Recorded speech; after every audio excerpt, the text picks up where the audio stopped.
नमस्कार साथियों, मैं शिखा सक्सेना आओ सीखे शब्दों के अर्थ में मेरे YouTube चैनल पर आप सभी का हार्दिक स्वागत और अभिनंदन करती हूँ।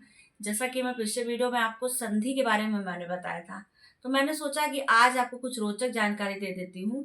तो मैं आज आपके लिए टॉपिक लेके आई हूँ भाषा और बोली।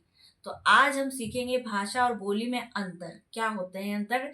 ये छोटी-छोटी सी जो चीज़ें होती हैं इनमें हम लोग काफ़ी गलतियाँ करते हैं। तो मैंने सोचा आज इसमें अंतर बताते हैं। तो भाषा और बोली क्या है आइए जानते हैं। जो भाषा होती है उसका एक विस्तृत क्षेत्र होता है। यानी भाषा जो है हमारे एक विस्तृत क्षेत्र पे होती है, लेकिन जो बोली होती है वो हमारे एक सीमित क्षेत्र पे या सीमित दायरे में ही बोली जाती है।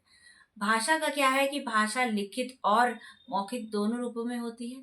लेकिन अगर हम बोली की बात करें तो बोली की सिर्फ़ और सिर्फ़ मौखिक ही रूप होता है। भाषा क्या है? भाषा का क्षेत्र सीमित ना होकर के विशाल है, विस्तृत है। ये एक मानक पर आधारित होती है।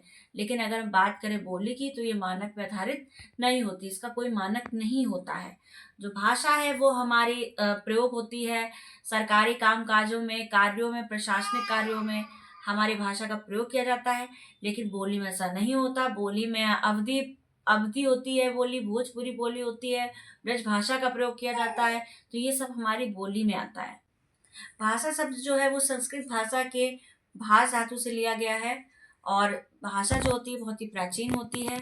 और बोली में हमने आपको बताया अवधी बोली, ब्रज भाषा की बोली, भोजपुरी, ये सारी हमारी बोलियाँ होती हैं। ये एक स्थानीय, एक सीमित क्षेत्र के ही दायरे में होती है। लेकिन क्या होता है कि भाषा का एक विस्तृत रूप होता है, ये कहीं पे भी हम लोग भाषा का प्रयोग करते हैं, लिखित और मौखिक। लेकिन बोली का अपना एक सीमित क्षेत्र होता है, ये एक सीमित क्षेत्र पे ही प्रयोग की जाने वाली भाषा होती है। और क्या होता है कि जो भाषा है, वो हमारे प्रशासनिक कार्यों जैसा कि मैंने बताया था और इसमें व्याकरण भी शामिल होती है भाषा में। लेकिन अगर हम बात करें बोली में, तो बोली में व्याकरण समाहित नहीं होती, इसका अपना स्वरूप नहीं होता है।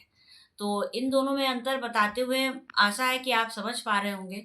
और आज मैं आपके लिए 2 शब्द लेके आई हूँ। जिस आज के हमारे 2 शब्द हैं, जैसा पहले की तरह मैं हर वीडियो में अपने 2 शब्द बताती हूँ।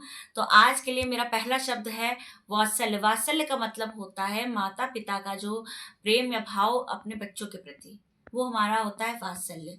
और अगर हम बात करें स्नेह की, तो स्नेह का मतलब होता है बड़ों का छोटों के प्रति स्नेह या रीति भाव। ठीक है? तो इन्हीं दोनों शब्दों के साथ मैं अपनी वाणी को विराम देती हूँ। फिर से एक नए टॉपिक के विषय के साथ आपसे मिलूँगी। नमस्कार।